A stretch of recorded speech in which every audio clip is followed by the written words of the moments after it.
நம்ம இன்றைக்கி பார்க்க போகிறது என்ன அப்படின்னு பார்த்தீங்கன்னா டைரக்ஷன்ஸ் ரிலேட்டட் ப்ராப்ளம்ஸ். ஓகேவா, டைரக்ஷன் ரிலேட்டட் ப்ராப்ளம் தான் நம்ம இன்றைக்கி பார்க்க போகிறோம். டைரக்ஷன் ரிலேட்டட் ப்ராப்ளம்னா அதில் எப்படிலாம் நம்ம வந்து சால்வ் பண்ணலாம், எப்படிலாம் கொஷின் கேட்பாங்க, என்ன விஷயம்லாம் நம்ம தெரிஞ்சுக்கணும், இந்த மாதிரி விஷயத்தை நான் ஃபஸ்ட்டு உங்களுக்கு சொல்லி கொடுத்துட்றேன். திசைகள் சார்ந்த கணக்குகள். திசைகள் சார்ந்த கணக்குகள் மொத்தம் எத்தனை திசைகள் இருக்குது, எத்தனை திசைகள் இருக்குது அப்படின்னு பார்த்தோன்னா, நம்ம காமனாக பார்த்தோன்னா 4 திசைகள் தான். கரெக்டாக? என்னது? North, south, east, west. அதாவது வடக்கு, இது வந்து தெற்கு, இது கிழக்கு, இது மேற்கு. இதுதான் வந்து நமக்கு இருக்கிற திசைகள். இதை தாண்டி வேறு என்னெல்லாம் திசைகள் இருக்குது இப்படி போட்டோன்னா, இது நார்த் ஈஸ்ட்டு, அதாவது வட கிழக்குன்னு சொல்லுவாங்க. இது வந்து என்னது?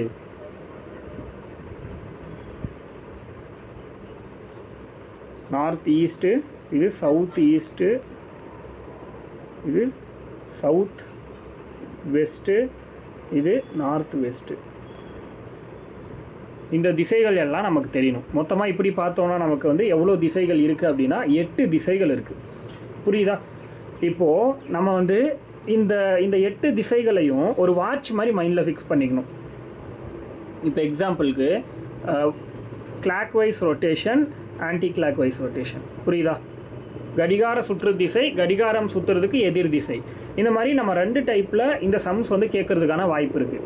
அதே மாதிரி இந்த மொத்தமாக இந்த 8 பிரிவுகள் இருக்குது இல்லையா, மொத்தமாக 8 திசைகள் இருக்குது அப்படிங்கிறத நம்ம பார்த்தோம். இந்த 8 திசைகளும் மொத்தம் எத்தனை டிகிரினா 360 டிகிரியில் இருக்கும். புரியுதா? டிவைட் பை 8 பண்ணிங்க அப்படின்னா 45ன்னு வரும். புரியுதா? 45 டிகிரி. அதாவது ஒரு பிளேஸில் இருக்கிறது வந்து 45 டிகிரின்னு சொல்கிறாங்க. புரியுதா? நார்த்துக்கும் நார்த் ஈஸ்ட்டுக்கும் உள்ள எவ்வளோ டிஸ்டன்ஸ் அப்படின்னா 45 டிகிரி. நார்த் ஈஸ்ட்லேருந்து ஈஸ்ட்டுக்கு எவ்வளோ டிகிரினா அதுவும் 45 டிகிரி. இந்த மாதிரி ஒவ்வொன்றா நம்ம 45 ஆட் பண்ணிட்டே போனோன்னா 360 டிகிரி நமக்கு கிடச்சிடும். புரியுதா? அப்போது 8 திசையில் ஒவ்வொரு திசைக்கும் இடைப்பட்ட கோணம் எவ்வளோ அப்படின்னு பார்த்தோன்னா மொத்தமாக நமக்கு வந்து 45 180 டிகிரி, 360 டிகிரி இருக்கும். அதே மாதிரி 4 டிகிரிஸ் இருக்குது அப்படின்னா, அதாவது நார்த்து சவுத்து இந்த ஈஸ்ட்டு வெஸ்ட்டு மட்டும் 4 திசைகள் மட்டும் இருக்குது அப்படின்னா, இந்த 4 திசைகள் நம்ம என்ன பண்ணுறோம், 90 டிகிரியாக பிரிச்சுப்போம். கரெக்டாக? அப்போ 180 + 180 360 டிகிரி ஆயிரும், left and right hand side. இந்த மாதிரி இப்போ இதை வச்சு எப்படி சம் கேட்கலாம் அப்படிங்கிறத நம்ம பார்ப்போம்.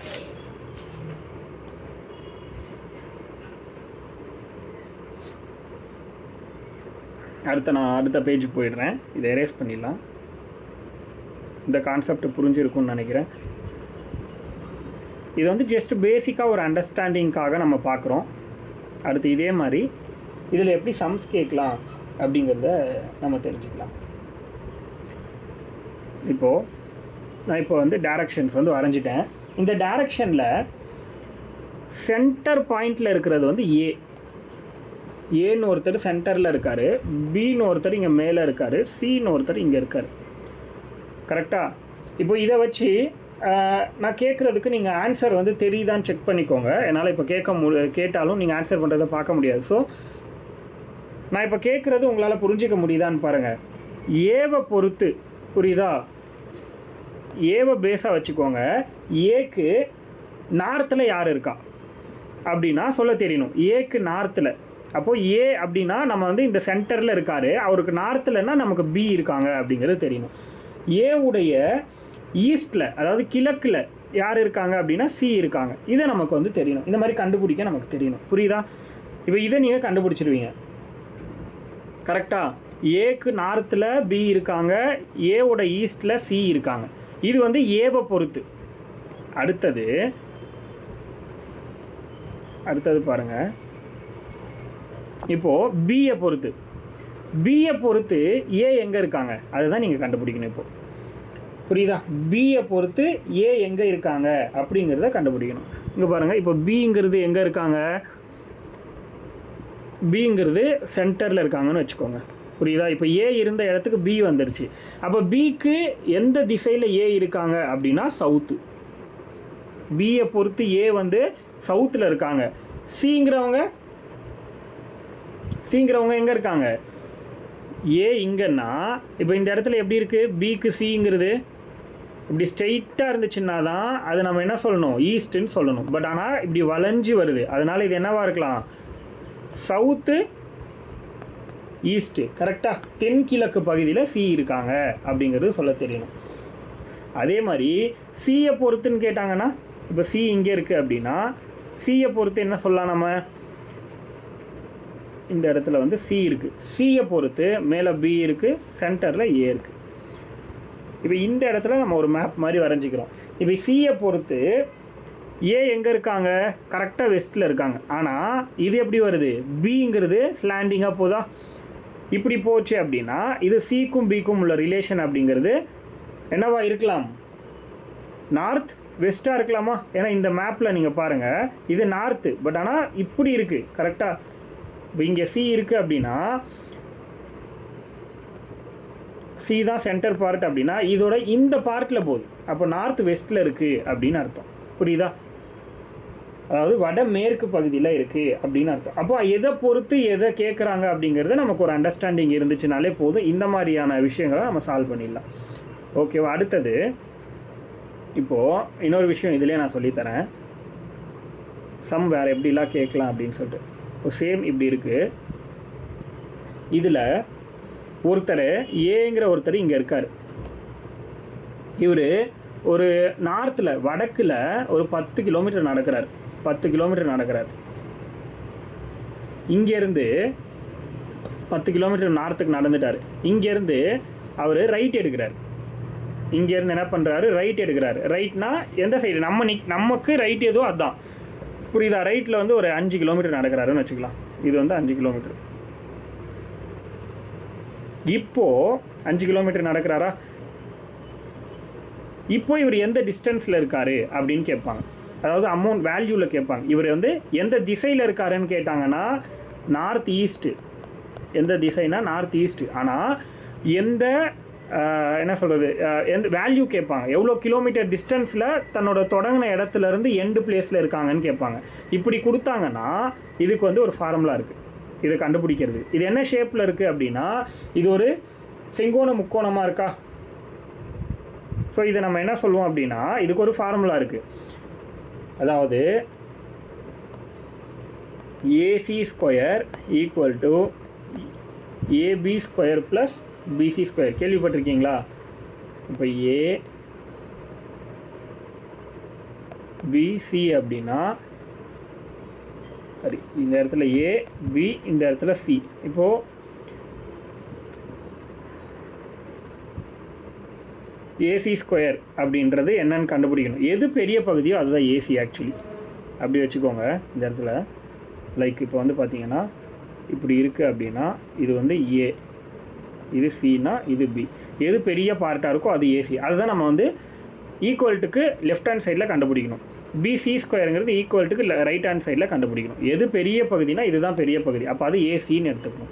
அப்போ அதோட வேல்யூ வந்து நமக்கு என்னது அப்படின்னா தெரியாது. அதை தான் நம்ம கண்டுபிடிக்கிறோம். அப்போது ஏபி ஸ்கொயரோட வேல்யூ என்னவாக இருக்கும்? 5 கிலோமீட்டர். அப்போது 5 square plus BC square 10 கிலோமீட்டர்னா 10 square. இது ஆட் பண்ணிங்கன்னா 25 ப்ளஸ் 100. அப்போ 125 அப்படிங்கிறது ஆன்சராக வரும். ஏசியோட ஸ்கொயருங்கிறது இந்த பக்கம் வந்துச்சுன்னா ரூட்டாக மாறிடும். இது என்னது? ஆன்சர் 25 அப்படின்னு வரும். அப்போ இந்த கொஷினுக்கான ஆன்சர் வந்து 25 அப்படின்னு நம்ம கண்டுபிடிச்சிருக்கோம்.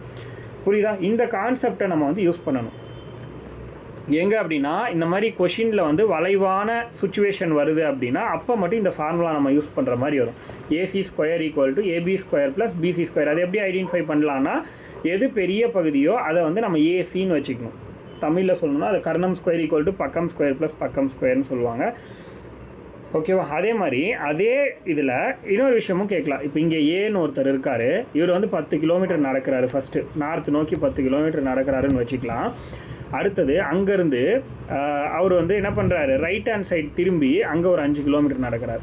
திரும்பவும் என்ன பண்ணுறாரு? 10 கிலோமீட்டர் வந்து அங்கேருந்து ரைட் ஹேண்ட் சைடு திரும்பி நடந்து வந்துடுறாரு. இப்போ எவ்வளோ தூரத்தில் இருப்பார் அப்படின்னு கேட்பாங்க. இப்போ வந்து தொடங்கின இடத்துக்கும் இதுக்கும் எவ்வளோ தூரம்னா இந்த டிஸ்டன்ஸ் தான். இங்கே மேலே வந்துச்சுல அதே டிஸ்டன்ஸ் தான் ஆன்சராக வரும். 5 கிலோமீட்டர்னு ஆன்சர் போட்டுடலாம். இந்த டயக்ராம் மாதிரி வரைஞ்சி பார்த்தோம்னாலே நம்மளால் ஆன்சர் வந்து ஃபைண்ட் அவுட் பண்ணிட முடியும். புரியுதா? ஸோ அப்போது நம்ம ஈஸியாக ஆன்சர் பண்ணிட முடியும். இவ்வளோ தான். இத்தனை மாடலில் தான் கேட்குறதுக்கான வாய்ப்பு இருக்குது. அதே மாதிரி இப்போது சம்ம ஈஸியாக சால்வ் பண்ணுறதுக்கு சில விஷயங்களை நீங்கள் இந்த டாப்பிக்கில் வந்து மைண்டில் வச்சுக்கணும். அது என்னன்னு பார்த்தீங்கன்னா டிகிரியோட வேல்யூ. இப்போ ஒரு திசைக்கும் இன்னொரு திசைக்கும் இடைப்பட்ட பகுதி வந்து 45 டிகிரி அப்படிங்கிறது நமக்கு தெரியும். 45 டிகிரினா என்னது? ஒரு கோடு நகரணும்னு அர்த்தம். கரெக்டாக? ஆக்சுவலி இப்படி இருக்குது அப்படின்னா இதில் ஒரு கோடு நகர்றதுக்கு 45 டிகிரி, ரெண்டாவது கோடுக்கு இன்னொரு 45. அப்போது அது நமக்கு வேல்யூ தெரியணும். ஓவராலாக 90 டிகிரினா 2 கோடு. அப்போது 135 டிகிரி வந்து கொஷினில் இப்படி டேரெக்டாக கேட்டுருவாங்க. டிகிரிஸை மட்டும் மென்ஷன் பண்ணுவாங்க. அப்போ நமக்கு வந்து அந்த நம்பர்ஸ் தெரிஞ்சால் தான் உங்களால் சால்வ் பண்ண முடியும். அது உங்களுக்கு அது பண்ணும்போது தான் அந்த ஒரு ஃபீல் வரும். ஸோ நான் காமிக்கிறேன் இருங்க. 225 இந்த டிகிரிஸை மட்டும் எழுதிக்கோங்க. 225 டிகிரி, 180, 225 டிகிரி, 270 டிகிரி, 270 டிகிரிக்கு 6, 315 டிகிரிக்கு வந்து பார்த்திங்கன்னா 7, அடுத்தது 360 டிகிரி இதுக்கு வந்து பார்த்திங்கன்னா 7, சாரி 7 வந்துடுச்சா? அப்போது இது வந்து அதே இடத்துக்கு வந்துடும். திரும்பவும் 360னா அதே பிளேஸ்க்கு வந்துடும், சேம் பிளேஸ். 8ன்னு வராது, அதே இடம். ஏன்னா திரும்பி 1ன்ற இடத்துக்கு வந்துடும். திருப்பி வந்து 1 2 3ன்னு ஆரம்பிக்கும். புரியுதா? Same place. அப்போது இந்த வேல்யூஸ்லாம் உங்களுக்கு தெரியணும். அதாவது 8ஆக பிரிச்சுருக்காங்க, அது ஜஸ்ட் தெரிஞ்சுக்கோங்க, அவ்வளோதான். இப்போ இதை வந்து மைண்டில் வச்சுட்டிங்க அப்படின்னா இதில் வரப்போகிற சம்ஸ்லாம் ஈஸியாக உங்களால் சால்வ் பண்ணிட முடியும்.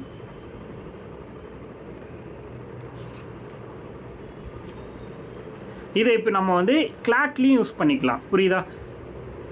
இதே சம்மை வந்து நம்ம எங்கெல்லாம் யூஸ் பண்ணிக்கலாம் அப்படின்னா கிளாக்கு எல்லா இடங்கள்லையுமே நம்ம இதை பயன்படுத்திக்கலாம். இங்கே தான் வந்து யூஸ் பண்ணோம் அப்படிங்கிறதெல்லாம் கிடையாது.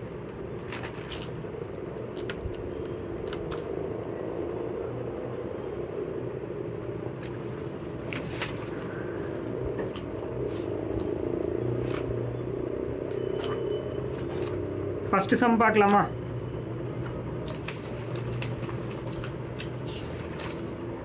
ஃபர்ஸ்ட் சம் பார்க்கலாமா?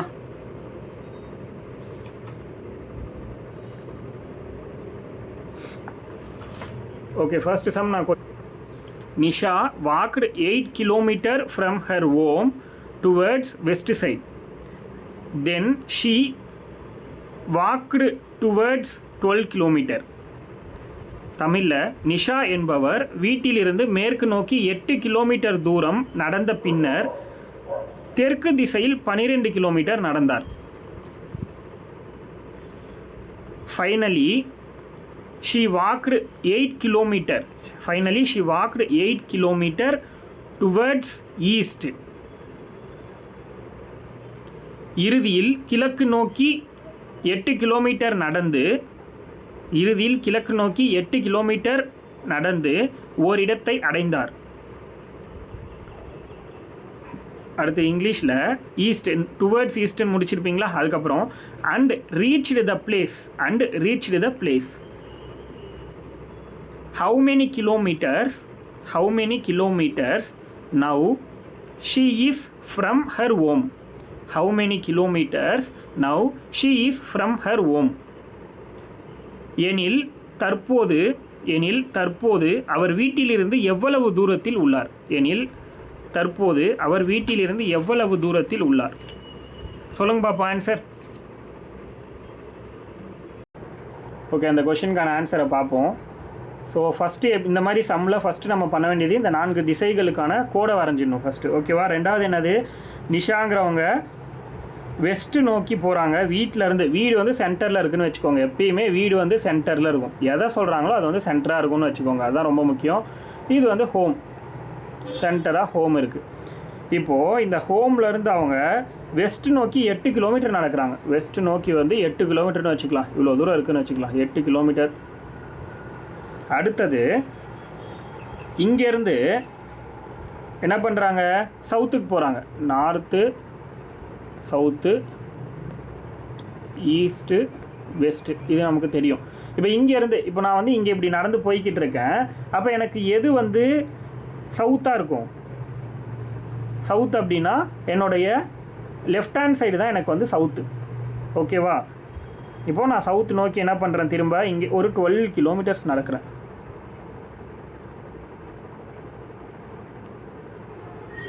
கிலோமீட்டர்ஸ். ஓகேவா? இது வந்து 12 கிலோமீட்டர் வந்து இருக்குது அப்படின்னு சொல்கிறாங்க. இப்போ இந்த இடத்துல நான் நின்றுட்டேன். 12 கிலோமீட்டர் நடந்துட்டு இந்த இடத்துல நான் நின்றுக்கிட்டு இருக்கேன். அடுத்தது என்ன பண்ணுறேன், திரும்பவும் இங்கே இருந்த ஈஸ்ட் நோக்கி போகிறேன். ஈஸ்ட் நோக்கி 8 கிலோமீட்டர் நடக்கிறேன். அதே 8 கிலோமீட்டர் வந்துட்டேன். எவ்வளோ? 8 கிலோமீட்டர். இப்போது வீட்டிலேருந்து எவ்வளோ டிஸ்டன்ஸில் நம்ம இருக்கோம் அப்படிங்கிறத சொல்கிறாங்க. வீட்டிலேருந்து எத்தனை கிலோமீட்டர் டிஸ்டன்ஸ் அப்படின்னா இதுக்கு ஆப்போசிட்டாக அதே தூரம் தான் நம்ம வந்திருப்போம். அதுதான் இதோட ஆன்சராக இருக்கும். புரியுதா? இப்போ எவ்வளோ ஆன்சர்?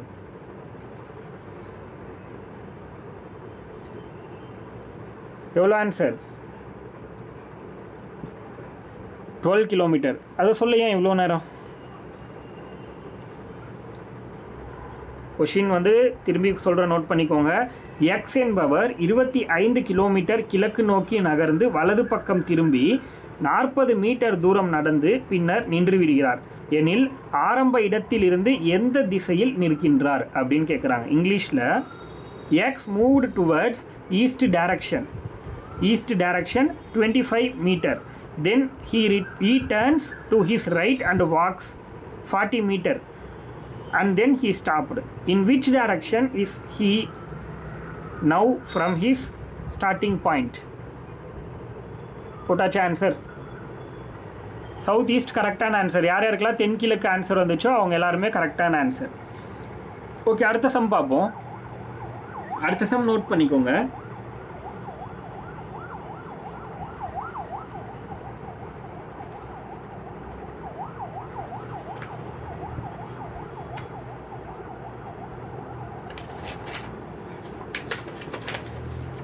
அடுத்த சம் சொல்கிறேன்.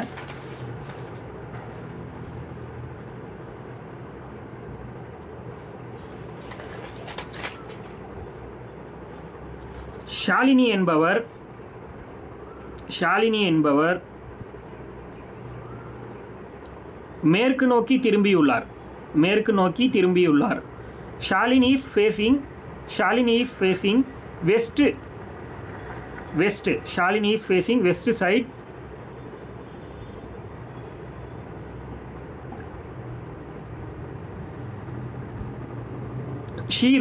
She turns in anti-clockwise direction.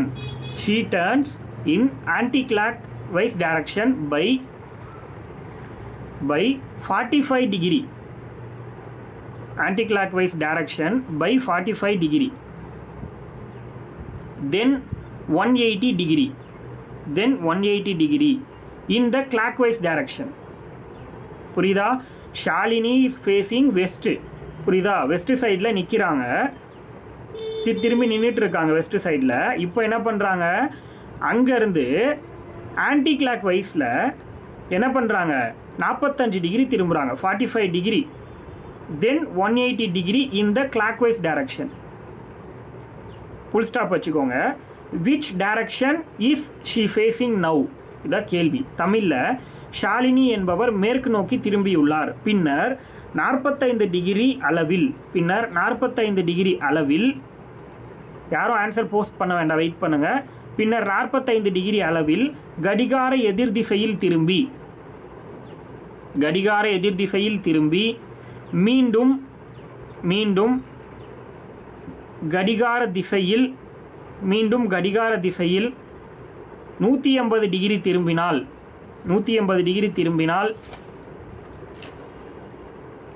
Degree திரும்பினால் அவர் தற்போது எந்த திசையை நோக்கி நிற்பார்? என்ன ஆன்சர்? தமிழ் அண்ட் இங்கிலீஷ் ரெண்டு பேரும் இப்போ சால்வ் பண்ணுங்கள். ஸோ நான் இப்போ எக்ஸ்பிளைன் பண்ணுறேன் இந்த செம்மை, பார்த்துக்கோங்க. ஃபஸ்ட்டு வந்து நம்ம என்ன பண்ணோம், திசைகளை வந்து வரைஞ்சிக்கணும். இதில் வந்து நம்ம டிகிரி கொடுத்துருக்கறனால 8 திசைகளை போட்டுக்கலாம். ஓகேவா? North, south, east, west. அடுத்து வந்து நார்த், ஈஸ்ட்டு, இது எஸ், தட் மீன்ஸ் சவுத்து. இது வந்து சவுத்து ஈஸ்ட்டு, இது சவுத் வெஸ்ட்டு, நார்த்தன் வெஸ்ட்டு. இப்போ நமக்கு இந்த 8 திசைகளும் நல்லா தெரியும். இப்போ என்ன சொல்கிறாங்க, ஷாலினி அப்படிங்கிறவங்க இப்போ இந்த மாதிரி இடத்துலலாம் என்ன பண்ணலாம் அப்படின்னா, சும்மா ஏதாவது ஒரு இடத்த நீங்கள் வந்து லேண்ட்மார்க்காக வச்சுக்கோங்க. இப்போ இவங்க வந்து மேற்கு நோக்கி திரும்பி நிற்கிறாங்களாம். கரெக்டாக மேற்கு நோக்கி திரும்பி நிற்கிறாங்க அப்படின்னு சொல்கிறாங்க. ஃபஸ்ட்டு வந்து வெஸ்ட்டை பார்க்குற மாதிரி நிற்கிறாங்க. அடுத்தது 45 டிகிரியில் என்ன பண்ணுறாங்க அப்படின்னா, வெஸ்ட்லேருந்து 45 டிகிரி எந்த பக்கம் திரும்பி இருக்காங்க, கடிகாரத்துக்கு எதிர் திசையில். கரெக்டாக கடிகாரத்துக்கு எதிர் திசையில் நிற்கிறாங்க. கரெக்டு தானே? வெஸ்ட்லேருந்து வச்சுக்கலாம், ஏதாவது ஒரு இடத்துல சும்மா வச்சுக்கிட்டு இங்கேருந்து கடிகாரத்து எதிர் திசைனா இந்த பக்கம் 45 டிகிரினா என்னது 1. அப்போ ஒரு பிளேஸ் மட்டும் நகரணும். புரியுதா? கடிகாரத்துக்கு எதிர் திசையில் ஒரு பிளேஸ் நகரணும். அடுத்தது 180 டிகிரி வந்து கடிகார திசையில் போகிறாங்க. அப்போ என்ன பண்ணும், 180னா எத்தனை, 4 திசையில் நகரணும். பாருங்கள், 1 2 3 4. ஓகேவா? கரெக்டாக, சாரி நான் தப்பாக வந்துட்டேன்னு நினைக்கிறேன். ஆக்சுவலி இது வரக்கூடாது. ஏன்னா இங்கேருந்து 1 வந்து நான் கனெக்ட் பண்ணலை. புரியுதா? இப்போ இங்கே இருக்காங்க, இங்கேருந்து இங்கே வந்துட்டாங்க. இங்கேருந்து தான் நான் என்ன பண்ணணும், கால்குலேட் பண்ணணும் கடிகார திசையில். 180னா இங்கேருந்து 1, இங்கேருந்து 2, இங்கேருந்து 3, இங்கேருந்து 4. இப்போ என்ன சொல்கிறாங்க, இப்போ எந்த திசையில் இருக்காங்க, நார்த் ஈஸ்ட். புரிஞ்சதா? இவ்வளோ தான் இந்த some.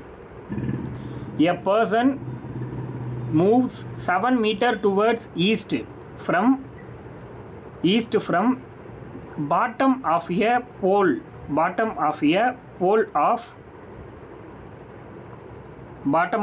of 24 meter. A person moves 7 meter towards east from bottom of a pole of 24 meter. Height from there, comma, he see the top of the pole. அந்த போலோட டாப் போர்ஷனை வந்து பார்க்குறாரு. he see the top of the pole. ஒருவர் 24 metre உயரமுள்ள கொடிமரத்தின் அடியிலிருந்து கிழக்கு திசையில் 7 metre செல்கின்றார்.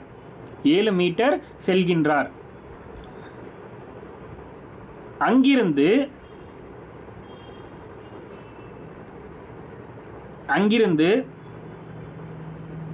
கொடிமரத்தின் உச்சியை பார்க்கிறார். அங்கிருந்து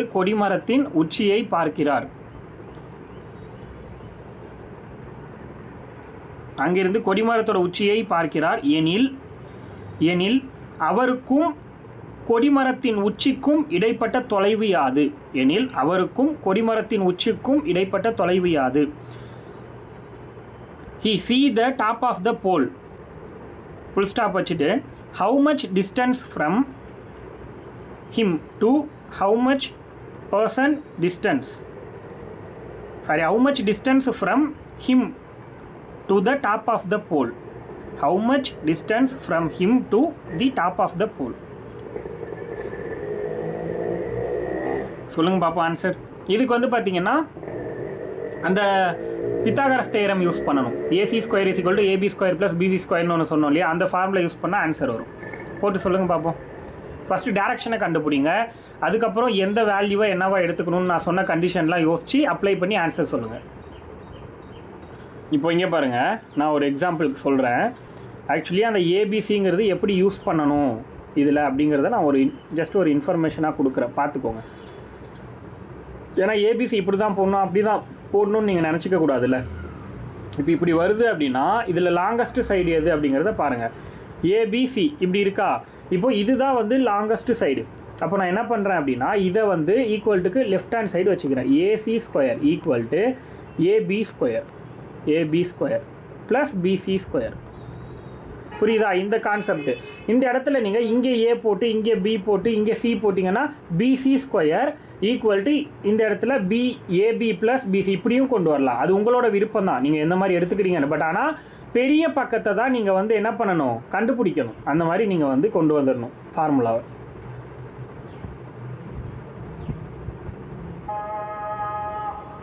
ஃபஸ்ட்டு இந்த கொஷினில் என்ன சொல்லியிருக்காங்க அப்படிங்கிற ஒரு கண்டிஷனை நம்ம வந்து கண்டுபிடிச்சிடலாம்.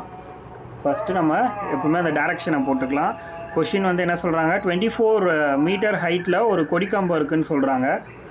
ஃபஸ்ட்டு அதை மார்க் பண்ணிக்கலாம். 24 மீட்டர்ஸில் இருக்குது. 24 மீட்டர்ஸில் ஒரு கொடிக்கம்பம் இருக்குது. அதுக்கடுத்து இவர் என்ன பண்ணுறாரு, அந்த கொடிக்கம்பத்துக்கு அடியில் நிற்கிறாரு. இப்போது இந்த கொடிக்கம்பத்துக்கு அடியிலேருந்து இவர் வந்து என்ன பண்ணுறாரு, ஈஸ்டர் நோக்கி 7 மீட்டர் நடக்கிறார். ஈஸ்டர் நோக்கி 7 மீட்டர் நடக்கிறார். அப்போ இதில் வந்து 7 மீட்டர் டிஸ்டன்ஸ். இப்போ என்ன கேட்குறாங்க, கொடிக்கம்பத்துக்கும் இவருக்கும் உள்ள டிஸ்டன்ஸை கேட்குறாங்க. கொடிக்கம்பத்துக்கும் இவருக்கும் உள்ள டிஸ்டன்ஸ் அப்படின்னா என்ன கண்டுபிடிக்கணும், இந்த பார்ட்டை கண்டுபிடிக்கணும். புரியுதா? அதுதான் கேள்வி கேட்குறாங்க. இப்போ இதை எப்படி எடுத்துக்கலாம், இதை ஏ, இதை பி, இதை சின்னு எடுத்துக்கலாம். ஓகேவா? இப்போது இப்படி எடுத்துக்கும் போது எனக்கு எப்படி கொஷின் ஃபார்மேட் வரும், பிசி தான் கண்டுபிடிக்கணும். அப்போ அதுதான் பெரிய பக்கம். அதனால் பிசி ஸ்கொயருங்கிறத லெஃப்ட் சைடு வச்சுக்கிறேன். அடுத்தது இந்த சைடு ஏபி ஸ்கொயர் ப்ளஸ் இது என்னது, ஏசி ஸ்கொயர். ஏபி ஸ்கொயர் அப்படிங்கிறது. ஸோ இப்போ நான் என்ன பண்ணுறேன், ஏபி ஸ்கொயர் அப்படிங்கிறது வேணும்னா 24 ஸ்கொயருன்னும், ஏசி ஸ்கொயர் வேணும்னா 7 ஸ்கொயரும் நான் கண்டுபிடிக்க போகிறேன். இப்போ 24 ஸ்கொயர் அப்படின்னா நமக்கு என்ன வரும், 24 ஸ்கொயர்னா 576ன்னு வரும். மல்டிப்ளிகேஷன் 24 × 24 576ன்னு வரும். Plus 7 7s are 49. இப்போ இதை ஆட் பண்ணிங்கன்னா என்ன வரும், 625ன்னு வரும். இப்போது இங்கே நமக்கு ஸ்கொயர் இருக்கா, அப்போ என்ன பண்ணலாம், இதோடது பிசி ஈக்குவல் டு √625 மாறிடும். அப்போ பிசி ஈக்குவல் டு என்னது 25 மீட்டர். அப்போது இந்த டிஸ்டன்ஸ் எவ்வளோன்னு சொல்கிறாங்க, 25 மீட்டர் அப்படின்னு சொல்கிறாங்க. புரியுதா? இப்போ யாருக்காச்சும் டவுட் இருக்கா, கிளியராக எல்லாருக்கும்? அடுத்த டாபிக் டைம் ரிலேட்டட் ப்ராப்ளம்ஸ். காலம் சார்ந்த கணக்குகள். காலம் சார்ந்த கணக்குகள் அப்படின்னு பார்த்தோன்னா இதில் 2 டைப் ஆஃப் கொஷின்ஸ் வந்து கேட்கலாம். எப்படி கேட்கலாம், ஒரு குறிப்பிட்ட டேவை வந்து கண்டுபிடிக்க சொல்லலாம். ஈஸியாக கேட்கலாம், கஷ்டமாக கேட்கலாம், எப்படி வேணால் கேட்கலாம். பட் ஆனால் ஒரு குறிப்பிட்ட டேவை கண்டுபிடிக்க சொல்லலாம். இன்னொன்று கடிகாரம் வச்சு கேட்கலாம். இந்த டைமில் ஒன்று டேவை கேட்குறது, இன்னொன்று டைமை வச்சு கேட்குறது, அதாவது அந்த வாட்சை வச்சு கேட்குறது. இந்த 2 டைப்பில் கேட்கலாம். இதுக்கு நமக்கு ஃபஸ்ட்டு சில விஷயம் தெரியணும், பேசிக்கான சில விஷயம். அதெல்லாம் என்னங்கிறது நம்ம ஃபஸ்ட்டு பார்த்துடலாம். எந்தெந்த மாதத்தில் எத்தனை நாட்கள் வரும் அப்படிங்கிறது தெரியணும். புரியுதா? ஜனவரியில் எத்தனை நாள், டிசம்பரில் எத்தனை நாள், பிப்ரவரியில் எத்தனை நாள், மார்ச்சில் எத்தனை நாள், ஏப்ரலில், மேல, இந்த மாதிரி ஒவ்வொரு மந்த்லேயும் எத்தனை நாளுங்கிறது தெரியுமா எல்லாருக்கும்? இதில் யாருக்காச்சும் டவுட் இருக்கா? டவுட் இருக்குன்னா சொல்லுங்கள், எப்படி ஈஸியான்னு சொல்லித்தரேன். எல்லாருக்குமே தெரியும்னு சொல்ல வரீங்களா? இதில் யாருக்காவது பிரச்சனை இருக்கா? டிசம்பரில் எத்தனை நாள், ஜனவரியில் எத்தனை நாள் சொல்லுங்கள்.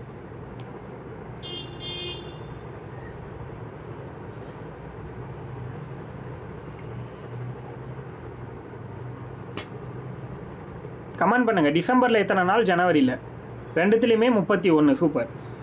ஓகே, இந்த டேஸ் வந்து நல்லா படித்து வச்சுக்கோங்க, ரொம்ப முக்கியம். தெரியலன்னா தெரிஞ்சுக்கோங்க. சரி, அடுத்தது இண்டிபெண்டன்ஸ் டே. இன்னைக்கு independence day.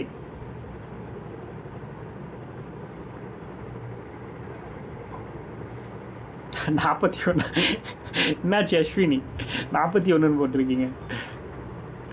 August 15. Independence day வந்து ஆகஸ்ட் 15. ரிப்பப்ளிக் டே என்னைக்கு?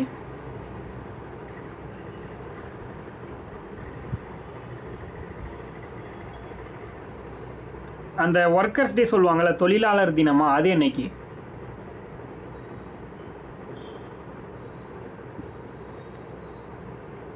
மே 2வா? ஃபோனில் ஏதாவது பிரச்சனை இருக்கா? ஐ திங்க் ஃபோனில் ஏதோ இஷ்யூ இருக்குதுன்னு நினைக்கிறேன், அதனால தான் உங்களுக்கு அப்படி வருது. மே 1 கரெக்டு. யங்ஸ்டர்ஸ் டே என்னைக்கு? நேஷ்னல் யங்ஸ்டர்ஸ் டே.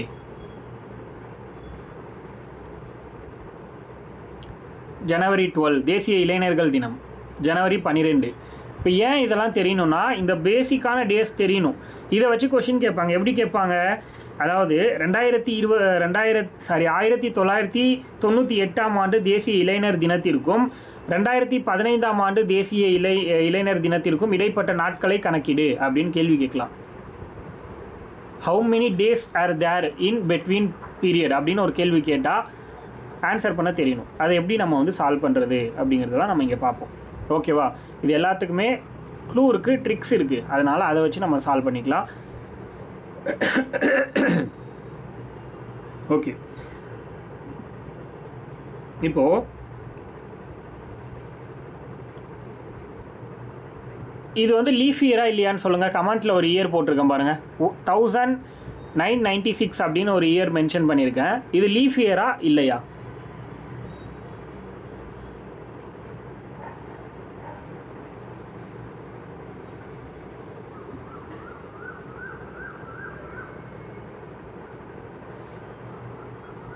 லீஃப் இயரா இல்லையா? Yes, leap year. Okay, leap இயரா. இப்போது எக்ஸாம்பிளுக்கு 1996 உங்ககிட்ட நான் கேட்குறேன். இப்போ ஒரு கொஷின், 1996 ஜனவரி 1 மார்ச் 31 வரைக்கும் எத்தனை நாள் இருக்குன்னு சொல்லுங்கள். 1996 ஜனவரி 1 மார்ச் 31 வரைக்கும் எத்தனை நாள் இருக்குது? யார் கரெக்டாக சொல்கிறீங்கன்னு பார்ப்போம்.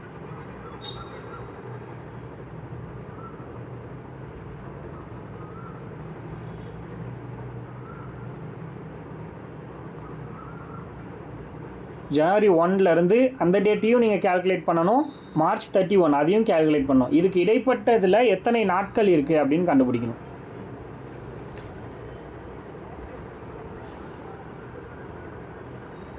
கன்ஃபார்ம் 91 தானா? 90 வராதா? பிப்ரவரியில் எத்தனை நாள் கணக்கு போட்டிங்க? 29 டேஸ். ஏன்னா அது லீப் இயர். சூப்பர். இந்த ஒரு அண்டர்ஸ்டாண்டிங் வேணுங்கிறதுக்காக தான் நான் இதை சொன்னேன். எல்லாருக்குமே தெரியுது, அதனால் பிரச்சனை இல்லை.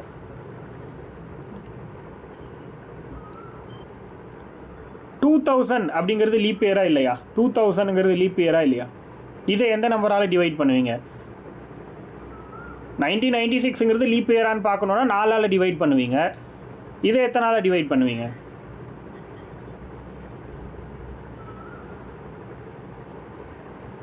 டூ 2000 அப்படிங்கிறதையோ இல்லை 1300, 1400, 1500 இதை எத்தனால டிவைட் பண்ணுவீங்க?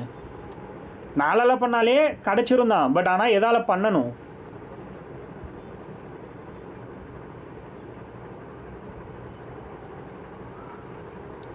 தெரியுமா யாருக்காவது? தெரிஞ்சால் கமெண்ட் பண்ணுங்கள். நோ, 400ஆல் டிவைட் பண்ணணும். ஞாபகம் வச்சுக்கோங்க, இதே கூட கேள்வியாக கேட்கலாம். 400ஆல் டிவைட் பண்ணணும். புரியுதா? அதாவது ஆண்டுகளை, புரியுதா, ஆண்டுகளை 4ஆலையும் நூற்றாண்டுகள் செஞ்சுரிஸை 400ஆலையும் டிவைட் பண்ணும். எப்படி இது மாதிரி டிவைட் பண்ணும்போது மீதி வந்து 0 வந்துச்சுன்னா அது லீப் இயர், 0 வரலன்னா அது லீப் இயர் கிடையாது. இது மட்டும் தெரிஞ்சதுன்னா போதும். ஓகேவா? ஓகே, ஆக்சுவலி நான் ஒரு சம் சொல்லியிருப்பேன்ல, ஃபஸ்ட்டு வந்து எப்படி சால்வ் பண்ணணும்னு சொல்லிட்டு அந்த பித்தாகரஸ் தேரம் யூஸ் பண்ணி பண்ணுற மாதிரி ஃபஸ்ட்டு ஒன்று சொல்லி கொடுத்துருப்பேன். அதில் 5, 10ன்னு 2 வேல்யூ வச்சு நான் சும்மா உங்களுக்கு புரிதலுக்காக சொல்லி கொடுத்துருப்பேன். சம்மா இல்லாமல் புரிதலுக்காக வரைஞ்சி இப்படி தான் பண்ணணும்னு சொல்லி கொடுத்துருப்பேன்ல. அந்த சம்மு வந்து √125 போட்டு நான் 25 ஆன்சர் போட்டிருப்பேன். அது வந்து நான் 25, அது சும்மா உங்களுக்கு புரிதலுக்காக சொன்னது தான் அது. பட் அது அப்படி வேல்யூ வராது. 625 வரலாம், 25 வரலாம். 625 வந்துச்சுன்னா 25 ஆன்சர், 25 வந்துச்சுன்னா 5 அப்படிங்கிற மாதிரி ரூட் எடுக்கிற மாதிரி தான் வரும். பட் நான் அதை அந்த மாதிரி சொல்லியிருக்கேன்னா அது ஜஸ்ட் ஒரு புரிதலுக்காக சொன்னது.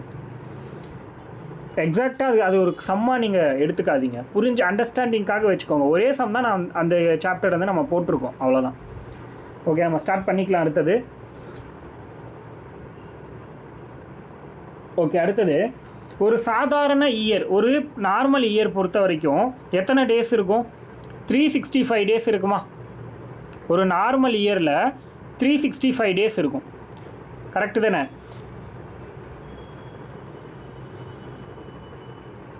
ஒரு நார்மல் இயரில் 365 டேஸ் அப்படிங்கிறது இருக்கும். அதில் எத்தனை வீக்ஸ் இருக்கும்னா 52 வீக்ஸ் இருக்கும். புரியுதா? ஒரு நார்மலான இயரில் 52 வீக்ஸ் ப்ளஸ் 1 டே அப்படிங்கிறது இருக்கும். கிளியரா? அதை நோட் பண்ணிக்கோங்க. ஒரு நார்மல் இயர் அப்படிங்கிறது 365 டேஸ், அதில் வந்து 52 வாரங்களும் ப்ளஸ் ஒரு நாள் எக்ஸ்ட்ரா இருக்கும். இதுவே லீஃப் இயராக இருந்துச்சு அப்படின்னா, லீப் இயராக இருந்தால் 366 டேஸ் இருக்கும். இது வந்து நமக்கு எல்லாருக்கும் தெரிஞ்ச சில விஷயங்கள் தான். இந்த 366 டேஸ் அப்படிங்கிறது வீக் எவ்வளோ அப்படின்னு பார்த்தோம்னா சேம் 52 வீக்ஸ் ப்ளஸ் 2 டேஸ் அப்படின்னு வரும். இந்த கான்செப்ட்லாம் உங்கள் மைண்டில் இருக்கணும்.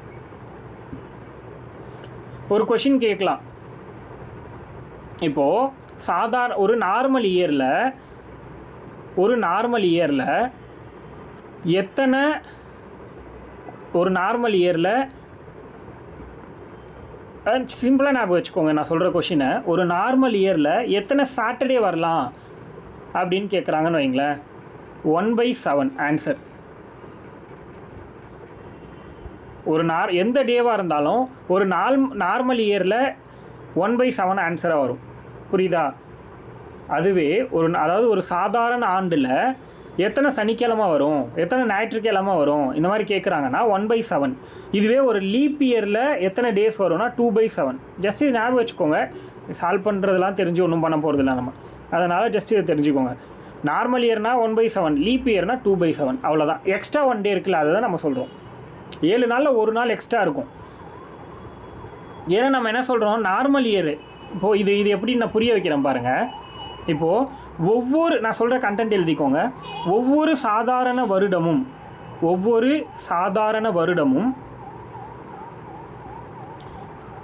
எந்த கிழமையில் தொடங்குகிறதோ அதே கிழமையில் முடிவடையும். எந்த ஒரு சாதாரண வருடமும் எந்த கிழமையில் தொடங்குதோ அதே கிழமையில் முடிஞ்சிரும்னு சொல்கிறாங்க. புரியுதா? எந்த ஒரு நார்மல் இயரும் எந்த டேல தொடங்குதோ அதே டேல தான் எண்ட் ஆகும். அப்போ என்ன அர்த்தம், 52 வாரம் இருக்குது அப்படின்னா 52 வாரத்தில் நமக்கு என்னது 52 சனிக்கிழமை வந்துருச்சு. அப்போ பெண்டிங் எத்தனை இருக்குது? நார்மல் இயரில் ஒரே ஒரு சனிக்கிழமை தான் பெண்டிங் இருக்குது, அவ்வளோதான். அப்போது அந்த இடத்துல நம்ம வந்து 1/7. ஸோ இந்த கான்செப்டை தான் நம்ம இங்கே பயன்படுத்துவோம். அதுக்கடுத்து எந்த ஒரு கிழமையும்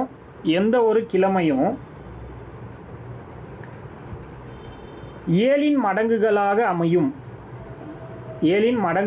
அமையும் நாட்களுக்கு, அதாவது எந்த ஒரு any days will be a multiple of 7. அதாவது எந்த ஒரு கிழமையும் 7 மடங்குகளாக அமையக்கூடிய நாட்களுக்கு அடுத்து வரக்கூடிய, அதாவது 8வது நாள் அப்படிங்கிறது அதே கிழமையாக இருக்கும். இந்த கான்செப்ட் நம்ம மைண்டில் இருக்கணும். புரியுதா? இப்போது இன்னைக்கு வெனஸ்டேனா இன்னையிலேருந்து 8வது நாள் திரும்பவும் வெனஸ்டே வந்துடும். இது எல்லாருக்கும் தெரியும்ல. 7வது நாள் வெனஸ்டே வருமா, 8வது நாள் வெனஸ்டே வருமா? இன்னையிலேருந்து 7வது நாள் வெனஸ்டேவா, 8வது நாள் வெனஸ்டேவா? இன்னைக்கு வெனஸ்டேவாக இருந்தால் இப்படி கூட கேள்வி கேட்கலாம். இன்னைக்கு வெனஸ்டேவாக இருந்தால், அதாவது டுடே வெனஸ்டே அப்படின்னா, டுடே வெனஸ்டேனா ஆஃப்டர் 28 டேஸ் விச் டே அப்படின்னு ஒரு கேள்வி இப்படி கூட கேட்கலாம். புரியுதா? ஆஃப்டர் 28 டேஸ் என்ன கிழமையாக வரும்? டுடே வெனஸ்டேவாக இருந்தால் ஆஃப்டர். இது எப்படி கண்டுபிடிக்கலாம்? ஃபஸ்ட்டு இதில் எத்தனை 7 இருக்குதுன்னு பாருங்கள். ஒவ்வொரு 8th டேவையும் நம்ம வந்து அதே டேவாக கன்சிடர் பண்ணிக்கிறோம். கரெக்டாக? ஃபஸ்ட்டு 7 டே அப்படிங்கிறது 8th டே அன்னைக்கு 8வது நாள் நமக்கு என்ன வந்துருச்சு? திரும்பவும் வெனஸ்டே வந்துருச்சு. 16வது நாள் வந்து நமக்கு திரும்பவும் வெனஸ்டே வந்துருச்சு. அதுக்கடுத்து இன்னொரு 8 ஆட் பண்ணிங்கன்னா 24th அன்னைக்கு நமக்கு வெனஸ்டே, 25 வந்து சாட்டர்டே, 26 தேர்ஸ்டே, 27 வந்து பார்த்திங்கன்னா ஃப்ரைடே, அதுக்கடுத்து 8 அப்படிங்கிறது சாட்டர்டே. இந்த மாதிரி கால்குலேட் பண்ண தெரியணும். புரியுதா? இப்படி கேட்டாலும் நம்மளால் வந்து ஆன்சர் பண்ண முடியும் அப்படிங்கிறதுக்காக நான் சொல்ல வரேன். கிளியரா? எந்த ஒரு நார்மல் இயரும் எந்த டேயில் தொடங்குதோ அதே டேயில் தான் கம்ப்ளீட் ஆகும் அப்படிங்கிற ஒரு விஷயத்த நல்லா மைண்டில் வச்சுக்கோங்க. அதில் வந்து எந்த டவுட்டும் உங்களுக்கு வரக்கூடாது. இப்போ நம்ம ஒரு மாடியூல் ஒன்று தெரிஞ்சுக்க போகிறோம். ஒரு மாடியூல் அப்படின்னா ஒரு மட்டு எண் அப்படின்னு சொல்கிறாங்க. ஒரு மாடியூல் நம்பர்.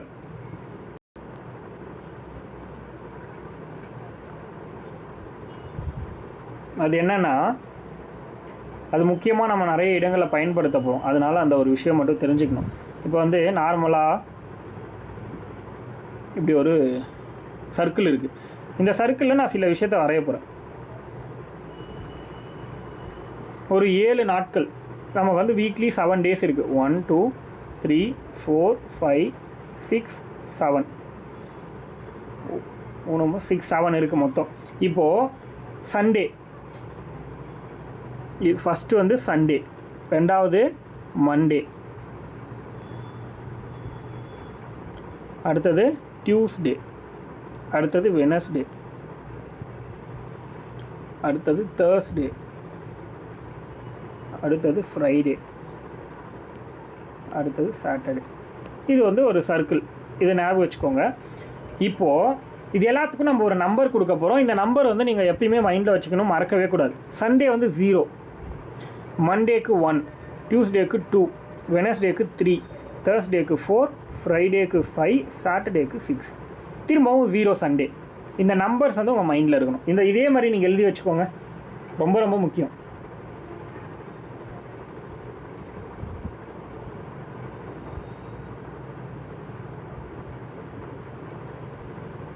இதை எப்படி யூஸ் பண்ணணுங்கிற விதிமுறைகளை நான் சொல்கிறேன். புரியுதா? Rules and regulation. இந்த வட்டத்தை எப்படி பயன்படுத்தணுங்கிற ரெகுலேஷன்ஸையும் நான் உங்களுக்கு இப்போ சொல்லிடுறேன். புரியுதா? எந்த டேக்கு முன்னாடி எந்த நம்பர் வரணுங்கிறத கரெக்டாக பார்த்துக்கோங்க. அதில் தப்பு பண்ணிட போகிறீங்க. 7 நாள் கிடையாது இந்த இடத்துல. 7 நாளை நம்ம 0லேருந்து 6 வரைக்கும் எடுத்துக்கிறோம். 0 சண்டே, சாட்டர்டேனா 6. இந்த நம்பர் எழுதிக்கோங்க.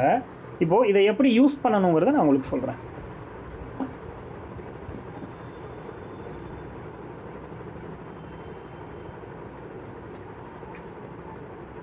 இதெல்லாம் என்னென்னா 7ஆல் வகுக்கும்போது நமக்கு கிடைக்கக்கூடிய மீதி. ஒரு வாரத்தில் 7 நாள் இருக்குங்கிறனால அதை பேஸாக வச்சு தான் நம்ம எந்த நம்பராக இருந்தாலும் டிவைட் பண்ண போகிறோம்.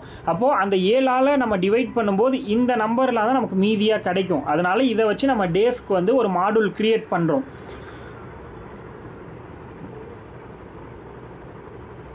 இப்போது இதை யூஸ் பண்ணுறதுக்கு ஒரு 4 கண்டிஷன் கொடுத்துட்றேன். அதை வந்து பார்த்துக்கோங்க. ஃபஸ்ட்டு ஒரு என்ன டைப் ஆஃப் கொஷின் கேட்பாங்க அப்படின்னா, ஒரு கொஷின் கொடுத்துட்டு அதில் 2 டேட்க்கு இடைப்பட்ட நாட்களை கண்டுபிடிக்க சொல்லுவாங்க. புரியுதா? நான் சொல்கிற மாதிரியே ஃபஸ்ட்டு 1ன்னு போட்டு எழுதிக்கோங்க. அதில் வந்து ஏபிசிடி 4 பாயிண்ட் எழுதிக்கோங்க. ஃபஸ்ட்டு 1ன்னு போட்டு எப்படி கேட்கலான்னா, ஒரு 1999 மார்ச் மாதத்தில் 24ஆம் தேதியும் மார்ச் மாதத்தில் 24ஆம் தேதிக்கும் 2000 ஏப்ரல் மாதத்தில் 25ஆம் தேதிக்கும் இடையில் எத்தனை நாள் இருக்குதுன்னு கேட்பாங்க. புரியுதா? இதுக்கு இடையில எத்தனை நாள் இருக்குதுன்னு கேட்பாங்க. இப்போ இது எப்படி கண்டுபிடிக்கலாம் அப்படின்னா, அதுக்கு ஃபஸ்ட்டு 4 விஷயத்தை நீங்கள் யூஸ் பண்ணணும். அந்த 4 என்னங்கிறத நான் சொல்கிறேன், நோட் பண்ணிக்கோங்க. ஃபஸ்ட்டு ஏ, எந்த தேதி வந்து கொடுக்கப்பட்டிருக்கோ, எந்த தேதியை வந்து கொடுத்துருக்காங்களோ, உங்களுக்கு புரிகிற மைண்ட் செட்டில் எழுதிக்கோங்க. தமிழ் ஆர் இங்கிலீஷ் எப்படி வேணால் எப்படி தோணுதோ எழுதிக்கோங்க. ரொம்ப ரொம்ப முக்கியம். எந்த தேதி கொடுக்கப்பட்டிருக்கோ அந்த தேதியை அந்த மாதத்திலேருந்து, அந்த மாதத்தோட மொத்த நாள்லேருந்து மைனஸ் பண்ணிடுங்க, சப்ட்ராக்ட் பண்ணிடுங்க. எந்த தேதி கொடுத்துருக்காங்களோ அந்த தேதியை அந்த மாதத்தோட மொத்த நாட்களில் இருந்து மைனஸ் பண்ணிடுங்க. இதுதான் ஃபஸ்ட்டு நீங்கள் பண்ண வேண்டியது. இந்த மாதிரி கேள்வி கேட்டாங்கன்னா ரெண்டு ஏதோ ஒரு மாதம் 2-3 வருஷம் இடைப்பட்ட பகுதிகளில் கொடுத்துட்டு ஏதோ ஒரு டேட்டை கொடுத்து இந்த டேட்லேருந்து இந்த டேட்டுக்குள்ளே எத்தனை நாள் இருக்குதுன்னு கேட்டுட்டாங்கன்னா ஃபஸ்ட்டு கண்டிஷன் என்ன பண்ணும், ஃபஸ்ட்டு எந்த டேட்டு கொடுத்துருக்காங்களோ அந்த மாதத்தில் எத்தனை நாள் இருக்கோ அத்தனை நாள்லேருந்து அந்த டேட்டை கழிச்சிருங்க. இப்போ வந்து 31 நாள் இருக்குன்னா அவன் 24 அப்படின்னு கொடுத்துருக்கான்னா 31லேருந்து 24 மைனஸ் பண்ணிடணும். மீதி எத்தனை இருக்கோ அதை ஆட் பண்ணிக்கணும். அதுதான் நம்ம வந்து யூஸ் பண்ண போகிறோம். அடுத்தடுத்த மாதங்களில் எத்தனை நாள் இருக்குங்கிறத நம்ம டேரெக்டாக ஆட் பண்ணிப்போம்.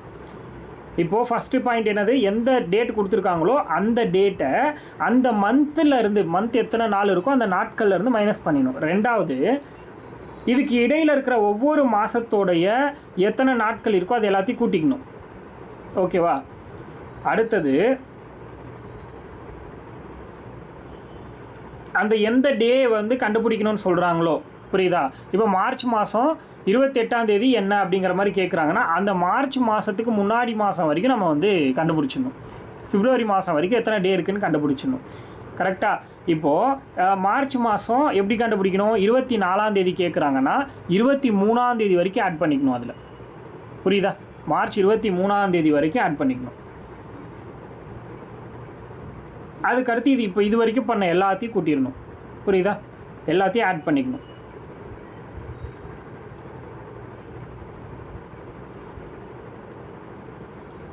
அந்த நாளை எடுத்துக்கோங்க. ஆக்சுவலி இப்போ 24ஆம் தேதி என்ன கிழமைன்னு கேட்டாங்கன்னா 24ஐயும் சேர்த்துக்கோங்க. அதுக்கு முன்னாடி நாள் வேண்டாம், அதையும் சேர்த்து எத்தனை நாள்னு பார்த்துக்கோங்க. அப்படி வச்சுக்கோங்க. இப்போ உங்களுக்கு புரியாது, சம்மா போடும்போது புரியும். அடுத்தது, இப்போ ஒரு 4 பாயிண்ட் சொன்னோமா, இதில் ஃபஸ்ட்டு மெத்தடோட 4 பாயிண்ட்டை நம்ம வந்து பார்த்துருக்கோம், ஜஸ்ட் ஒரு புரிதலுக்காக. அடுத்தது என்ன பண்ணணும்னா, இப்போ நம்ம மொத்தமாக ஆட் பண்ணி வச்சுருப்போம்ல, ஒரு 120 நாள் வந்திருக்கு அப்படின்னா எந்த நாள் கொஷினில் கேட்டிருக்காங்க? வெனஸ்டேவை கொஷினில் கேட்டிருக்காங்கன்னா வெனஸ்டேவோட எண் என்னது? வெனஸ்டேவோட நம்பர் அந்த வட்டத்தில் என்ன? 3. அதையும் அந்த நம்பர் கூட ஆட் பண்ணிக்கோங்க. புரியுதா? அதுக்கடுத்து அந்த நம்பரை ஓவராலாக ஆட் பண்ணதை நீங்கள் என்ன 120 வந்துச்சுன்னா அது கூட 3 ஆட் பண்ணிங்க, 123. அதை 7ஆல் டிவைட் பண்ணும். புரியுதா? அதை 7ஆல் டிவைட் பண்ணும். இப்போது 7ஆல் அந்த நம்பரை டிவைட் பண்ணும்போது நமக்கு ஒரு மீதி கிடைக்குமா? 7ல் வந்து அடங்காமல், 7th டேபிள் அடங்காமல் 1, 2, 3ன்னு ஏதாவது ஒரு மீதி கிடைக்கும். அதை வச்சு இந்த வட்டத்துக்குள்ளே எந்த டேக்கு அந்த நம்பர் மேட்ச் ஆகுதோ அந்த டேவை தூக்கி போட்டுருங்க. அதுதான் ஆன்சர். புரிஞ்சிச்சா கான்செப்ட்? ஆக்சுவலி இப்போ புரியுமான்னு எனக்கு தெரியல, ஆனால் சம்மா பார்க்கும்போது புரியும். ஒரு சம் சொல்லலாமா?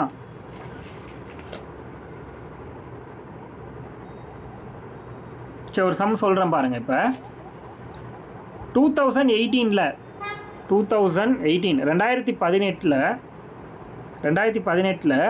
ஜூன் மாதம் 15ஆம் தேதி, ஜூன் 15, 2018 ஜூன் 15க்கும் ஜூன் 15th வந்து ஃப்ரைடேவா, வெள்ளிக்கிழமை. ஓகேவா? 2018 ஜூன் 15th அன்றைக்கி வந்து ஃப்ரைடே.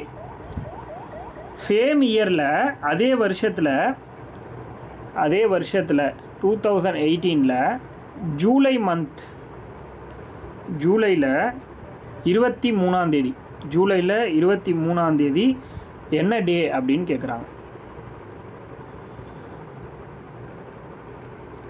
கமெண்ட்டில் போட்டிருக்கேன் பாருங்கள். 2018 ஜூன் 15th அன்னைக்கு ஃப்ரைடேவான். அதே வருஷத்தில் ஜூலை 23rd அன்னைக்கு என்ன டேவாக இருக்கும்? ஜூன் மாதம் மொத்தம் எத்தனை நாள் வருது அப்படின்னு ஃபஸ்ட்டு நம்ம பார்க்கணும். 30 நாள் வருது அப்படின்னா என்ன பண்ணும்? அந்த 30லேருந்து 15 மைனஸ் பண்ணணுமா? அப்படி பண்ணால் நமக்கு 15 நாள் கிடைக்கும். அடுத்தது ஜூலை மாதத்தில் 23 நாள் இருக்குது. ரெண்டுத்தையும் ஆட் பண்ணிங்கன்னா 38 டேஸ் வரும் நமக்கு. கரெக்டாக? அடுத்து அவன் என்ன டே கொடுத்துருக்கான்? ஃப்ரைடே கொடுத்துருக்கான். ஃப்ரைடேவோட நம்பர் என்னது நமக்கு அப்படின்னா என்னது? 5 அப்படிங்கிறது ஃப்ரைடேவோட நம்பர். அதையும் ஆட் பண்ணிக்கணும். அந்த 38 கூட நம்ம வந்து அந்த ஃப்ரைடேவோட நம்பரையும் ஆட் பண்ணிக்கணும். ஆட் பண்ணிக்கிட்டிங்கன்னா 43. இப்போ இதை டிவைட் பண்ணும்போது என்ன வருதுன்னு பார்க்கணும். அந்த நம்பரு தூக்கிட்டு போயிட்டு அந்த வட்டத்துக்குள்ளே எந்த நம்பர் கூட மேட்ச் ஆகுதுன்னு பார்த்து நீங்கள் ஆன்சர் பண்ணிடணும். இதெல்லாம் மைண்ட்லேயே இருக்கணும் உங்களுக்கு. இப்போதைக்கு அந்த வட்டத்தை பார்க்குறது, அதை பார்த்து இதை பார்த்து நீங்கள் பண்ணணும். இப்போ என்ன டே வரும்னு சொல்லுங்கள். மென்ஷன் பண்ண டே என்ன டேவாக வரும்? நான் சொன்ன மெத்தடில் கண்டுபிடிங்க. இது ஈஸியாக இருக்கிறனால நீங்கள் வந்து நார்மலாக போட்டாலே சொல்லிடலாம். பட் நான் சொன்ன மெத்தடில் நீங்கள் சால்வ் பண்ணால் மட்டும்தான் ஒரு 2-3 வருஷம் கேப் வருது நடுவில்னா அதை ஈஸியாக சொல்ல முடியும். ஸோ இந்த மெத்தட் புரியணும். அதுக்காக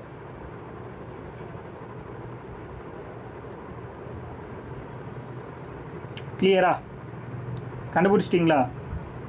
நான் சொல்லிட்டேன் எப்படி பண்ணணும், என்ன ஆன்சர் வரும் முதற்கொண்டு எல்லாத்தையும் இந்த கொஸ்டினுக்கு நான் சொல்லிட்டேன் முன்னாடியே.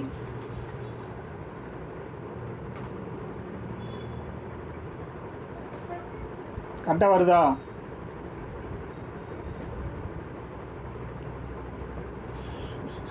சாட்டர்டேன்னு சொல்கிறாங்க சுகாஷினி. மற்றவங்களாம்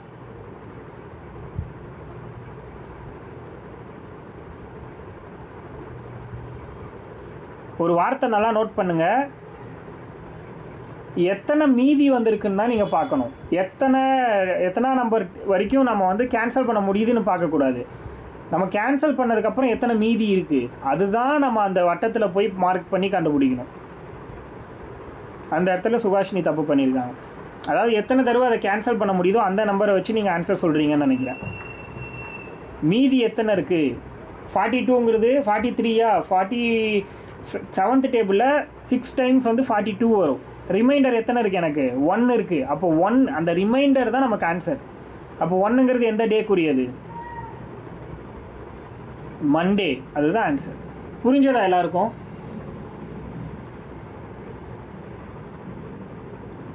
புரிஞ்சதா?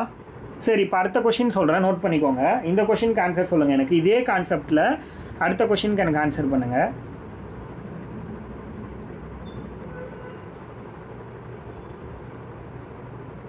அடுத்த கொஷின் என்ன சொல்கிறாங்க அப்படின்னா, ஏடி 1996.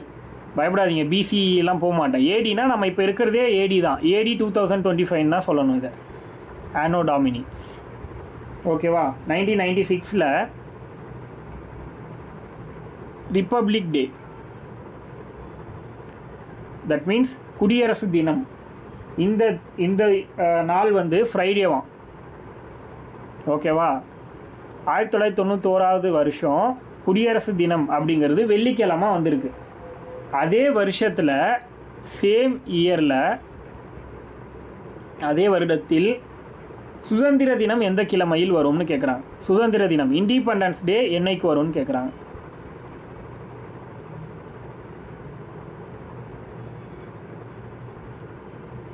இதுதான் கேள்வி. கமெண்ட்டில் போட்டிருக்கேன் பாருங்கள். 1996 வருஷத்தில் ரிப்பப்ளிக் டே, அதாவது குடியரசு தினம் அப்படிங்கிறது ஃப்ரைடே வருது. அப்போது அதே வருஷத்தில் சுதந்திர தினம் இண்டிபெண்டன்ஸ் டே அப்படிங்கிறது எப்போ வருது அப்படின்னு கேட்குறாங்க. எப்படி கண்டுபிடிக்கலாம்? ஃபஸ்ட்டு இது என்னைக்குன்னு கண்டுபிடிங்க. ரிப்பப்ளிக் டே என்னைக்குன்னு தெரியணும் அதுக்கு நமக்கு.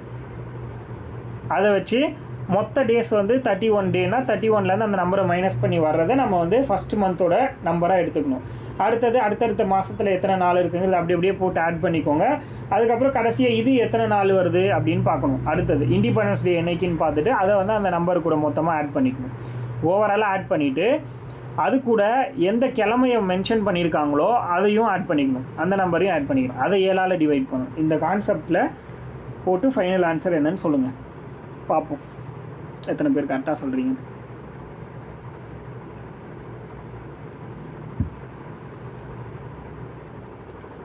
இந்த சம்முக்கான ஆன்சர் வந்து நான் சொல்கிறேன் பாருங்கள்.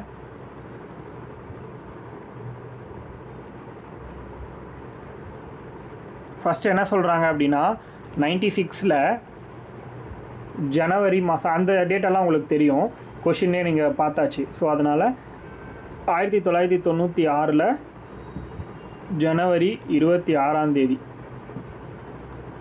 ஃப்ரைடே, இது வந்து கொஷினில் கொடுத்துருக்காங்க.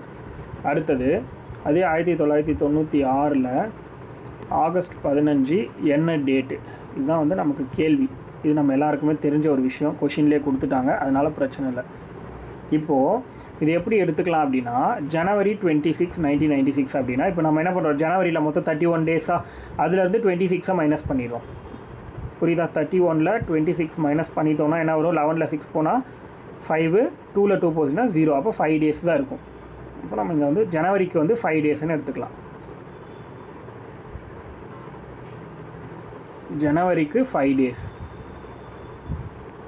அடுத்தது பிப்ரவரியில் 96ங்கிறது லீப் இயருங்கிறதுனால 29 டேஸ். மார்ச் மந்த் பொறுத்த வரைக்கும் 31 டேஸ். அடுத்தது ஏப்ரல் பொறுத்த வரைக்கும் நமக்கு வந்து 30 டேஸ். மேல 31. ஜூன் எத்தனை? 30. ஜூலையில் ஒரு 31. ஆகஸ்ட்டில் ஒரு 15. இங்கே எங்கேயாவது ஆட் பண்ணிக்கலாம், வச்சுக்கலாம். ஆகஸ்ட்டில் ஒரு 15, திரும்பவும் லாஸ்ட்டாக ஒரு 5. ஸோ இந்த 5 வந்து நம்ம 0, 5 இப்படி வச்சுக்கலாம். திரும்பவும் இன்னும் ஒரு 5, கடைசியாக ஃப்ரைடேங்கிறதுனால அதுக்கு ஒரு 5 ஆட் பண்ணிக்கலாம். கரெக்டாக? இப்போ இதெல்லாம் போட்டாச்சு. இப்போ இது எல்லாத்தையும் ஆட் பண்ணுங்கள். 30, 60, 90, 120, அடுத்து 150, 160, 170, 180, 185, 190, 195, அதுக்கு அடுத்து பார்த்தீங்கன்னா 199, 200, 205, 206, 207ன்னு வருது. கரெக்டாக? இது எல்லாத்தையும் ஆட் பண்ணால் 207ன்னு வருது. இந்த 207 நான் 7ஆல் டிவைட் பண்ணுறேன். எவ்வளோ வருது? 1 7s are 7, 2 7s are 14, 3 7s are 21 ஆகிடும். அப்போது 2 7s are 14. அப்போ மீதி எவ்வளோ இருக்கும்? 6 இருக்கும். 67 அப்படின்னு இருக்கும் இங்கே பெண்டிங். 67னா எவ்வளோ வருது? 9 7s are 63. அப்போது 67ல் 63 போயிடுச்சுன்னா எவ்வளோ வரும்? 4 வருமா? அப்போ 4ங்கிறது எந்த நாளில் வரும்? தேர்ஸ்டே. அப்போ ஆன்சர் தேர்ஸ்டே. இப்போ யாருக்காவது டவுட் இருக்கா?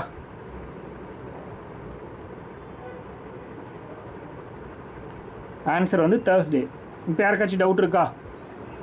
எப்படி போட்டேன்னு புரியுதா? இத்தனை எல்லாம் ஒரு தடவை கூட கரெக்டாக வரலையே யார்கிட்ட இருந்தோம். ஓகே, ஆனால் புரிஞ்சிருக்கும்னு நினைக்கிறேன் இப்போது. சரி, ஓகே, அடுத்த கேள்வி எழுதிக்கோங்க. இந்த மெத்தடில் தான் இதை சால்வ் பண்ணணும். அதுதான் சொல்கிறேன். அந்த ஃப்ரைடேவை ஆட் பண்ணலை யாருமே, அதனால தான் மிஸ்டேக் வருது. நான் அதுதான் திரும்ப திரும்ப சொல்லிட்டு இருந்தேன், ஆனால் உங்களுக்கு புரியல போல நான் என்ன சொல்கிறேங்கிறது.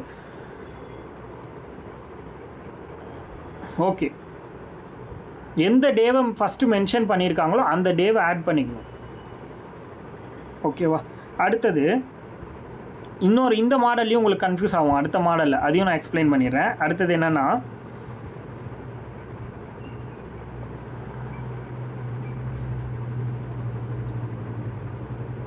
ஓகே, இன்னைக்கு திங்கட்கிழமைன்னா 18 நாட்களுக்கு பிறகு என்ன கிழமை வரும்? இன்று திங்கட்கிழமைன்னா 18 நாட்களுக்கு பிறகு என்ன கிழமை? ஆக்சுவலி இதுக்கு நான் சொல்லிடுறேன் பாருங்கள், இது எப்படி சால்வ் பண்ணணுன்னு. கண்டிப்பாக இதில் பேசிக்காக கன்ஃபியூஷன் ஆகும் எல்லாருக்குமே, அதனால நான் இப்போ எக்ஸ்பிளைன் பண்ணிடுறேன். இன்றைக்கி மண்டேனா ஆஃப்டர் 18 days என்ன டேன்னு கேட்குறாங்க. டுடே வந்து மண்டே. ஓகேவா? இப்போது இன்னையிலேருந்து 8th டே எனக்கு என்ன வரும்?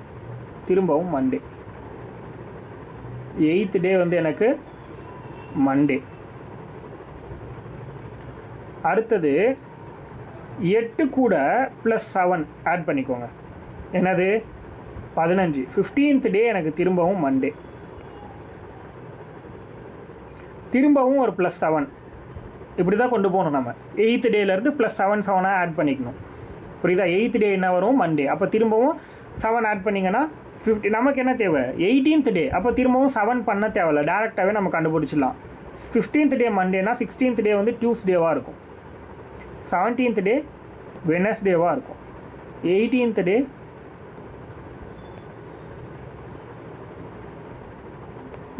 டே என்னவாக இருக்கலாம்? தேர்ஸ்டேவாக இருக்கலாம். புரியுதா? இந்த மாதிரி தான் கண்டுபிடிக்கணும். ஃபஸ்ட்டு வந்து என்ன டே கொடுத்துருக்காங்களோ அதை 8th டேவை கண்டுபிடிச்சிடுங்க. அதுக்கப்புறம் +7 +7 அந்த மாதிரி ஆட் பண்ணி கண்டுபிடிச்சிக்கலாம். புரியுதா? இவ்வளோதான். இந்த மெத்தட் இருக்கும். இதில் எதுவும் டவுட் இருக்கா?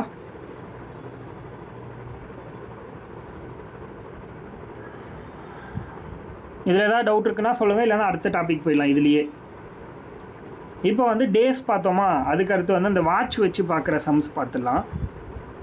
இதுலேயே வாட்ச் வச்சு வர்ற சம். அதில் இன்றைக்கி நான் வந்து பேசிக் இன்ட்ரோ மட்டும் கொடுத்துட்றேன்.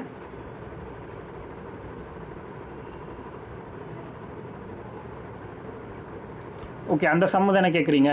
ஓகே, அது ஒன்றும் கிடையாது. எந்த டே வந்து கொடுத்துருக்காங்களோ அதே டே திரும்பி கொஞ்ச நாள் கழிச்சோ இல்லை வேறு ஏதாவது ஒரு டேவோ கேட்கலாம், எப்படி வேணால் கேட்கலாம். பட் அது எப்படி கண்டுபிடிக்கலாம் ஈஸியானா, அந்த டேவை மென்ஷன் பண்ணிக்கோங்க ஃபஸ்ட்டு. இப்போ மண்டேனா மண்டே, டியூஸ்டேனா டியூஸ்டேன்னு எழுதிக்கோங்க. அதோட 8th டே வந்து திரும்பவும் மண்டேவாக தான் இருக்கும். இல்லை அப்படின்னா இப்போ இன்னொன்று ரொம்ப நிறைய டே, இப்போ வந்து 150வது நாள் என்னன்னு கேட்குறாங்கன்னு வச்சுக்கோங்களேன். இன்றைக்கி மண்டேனா 150வது நாள் என்னன்னு கேட்குறாங்கன்னா 150 7ஆல் டிவைட் பண்ணுங்கள். என்ன வரும்? 2 times வருமா? 2 times போட்டோன்னா ரிமைண்டர் வந்து 10 இருக்கும். அதுக்கடுத்து 1 time போட்டோன்னா ரிமைண்டர் வந்து 3 இருக்கும். இப்போ 3 ரிமைண்டர் இருக்குது அப்படின்னா இப்போது 147 நாள் வரைக்கும் என்ன இருக்கும் அப்படின்னா மண்டே தான். 147வது நாள் மண்டே. அதனால தான் அதுக்கப்புறம் வர்ற மீதி 3 பேக் இருக்குது. அப்போ 148வது நாள் டியூஸ்டே, 149வது நாள் வெனஸ்டே, 150வது நாள் தேர்ஸ்டே. புரியுதா? இப்படியும் கணக்கு போடலாம், ரொம்ப லாங்காக போயிடுச்சுன்னா. ஸோ நம்ம அந்த இடத்துல எப்படி தோணுதோ அப்படி யோசிக்கணும். இதுவே இப்போ நம்ம சால்வ் பண்ண கொஷின் அப்படின்னா ஃபஸ்ட்டு டே வந்து மண்டேனா அது கூட அதோட 8th டே வந்து நமக்கு திரும்பவும் மண்டே வரும். 8th டேலேருந்து அதுக்கு அடுத்து கண்டுபிடிக்கணும்னா +7 +7 ஆட் பண்ணிட்டே போகணும். ரொம்ப லாங்கில் வந்துச்சுன்னா. நியர்பையில் இருக்குன்னா நம்ம அடுத்தது என்னங்கிறத அப்படியே எழுதியே கணக்கு போட்டுடலாம். புரியுதா? போதும், இன்றைக்கி நம்ம நாளைக்கே பார்த்துக்கலாம் மீதியை. ஏன்னா இது ஸ்டார்ட் பண்ணால் இது அப்படியே கம்ப்ளீட் பண்ணால் தான் கரெக்டாக இருக்கும். அதனால் நம்ம நாளைக்கே மீதியை பார்த்துக்கலாம்.